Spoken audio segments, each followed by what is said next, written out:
7:21 here on Saturday morning. We all turn to those that we love and know during our times of need. Yeah, but a youth-led nonprofit is truly making waves in Detroit, helping other young people deal with trauma together. After more than 3 years of hard work and fundraising, Detroit Heals Detroit has finally opened their Healing Hub. And joining us now to talk about their grand opening and the great work that they're doing are Sarita Darby, Brianna Donald, and Perry L. Pace. Thank you for being with us this morning. Thank you. Launched in 2018, this has a pretty interesting origins story. How did you guys get connected? How did this happen?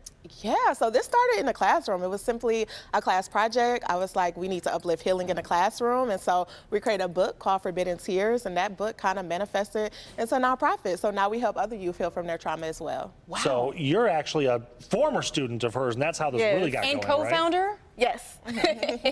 Where did this idea come from for you? Why did you see the importance of it at such a young age? Well, like she said, we started in the classroom, and she just kind of made this an open and a vulnerable space for us to talk about any issues or things that we had going on in our lives. And the way it affected everybody in our class, everybody in our school, it just kind of brought us closer together and brought more of an understanding of each other. And being at school was kind of like, okay, I'm going to see my family, basically. Right. Like I know more about the people I go to school with every day. So it made it a lot easier to understand what somebody was going through in your classroom, and it definitely seemed like it would be important to have this in everybody's school because it made it a lot easier to go to school. Right, I bet. So now with the Healing Hub opening on the east side, this is kind of an open door policy that any Detroit youth who is having an issue, wants to talk something through, they just come and talk to anybody there? Yes, absolutely. We're open from 8 to 8 daily, so we provide daily healing services for youth, and they can come knock on our door. And I'm the only adult in the organization. So when we say we're completely youth-led, we are, and you really feel that when you go into the building. You're like, wow, we have a youth field. There's youth around everywhere from the basement to the top floor, and we're all healing and building community together. You know, that brings me to my next question. You know, you can get advice from old folks like us. Whoa. Both of us.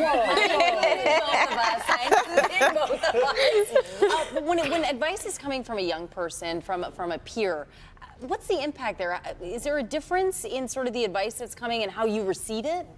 Yes, because like if I was receiving it from an older person respectfully, I in one ear and out the other, you know? Right. But to hear it and see it from another youth peer member, it's like, you know, they understand where you're coming from. They understand how it is because y'all both are equally living in the same times. So you understand them a little bit more better than, you know, the older generation. Right. They're like, we did this when we were younger. Right. You can do that. We walked to school uphill both ways. That was our parents.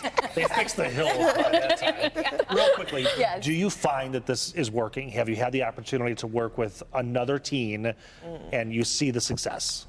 Absolutely. One of the most significant things that I remember when we first started out was being able to go to another school and actually try out our healing circles with kids that were even younger than us, and we could literally see how it was affecting them as we go. Like a lot of them were talking about things that were more difficult than even I was going through at the time, and they were way younger. So I'm like, this is obviously something that's very important because it was affecting them so much. There is certainly a need here. We do have to go, but real quick, if there's a young person who's watching, how can they get connected with you guys? Yes, definitely reach out to us, DetroitHealsDetroit.org, on social media at Detroit Heals Detroit. Thank you so much for being here, and thank you for paving the way for the next generation. By having those conversations, we normalize it, and then we don't have to live in shame and secrecy. Absolutely. I love the Thank name you. too, the Healing Hub. It's Yes. very good. Yeah. Right.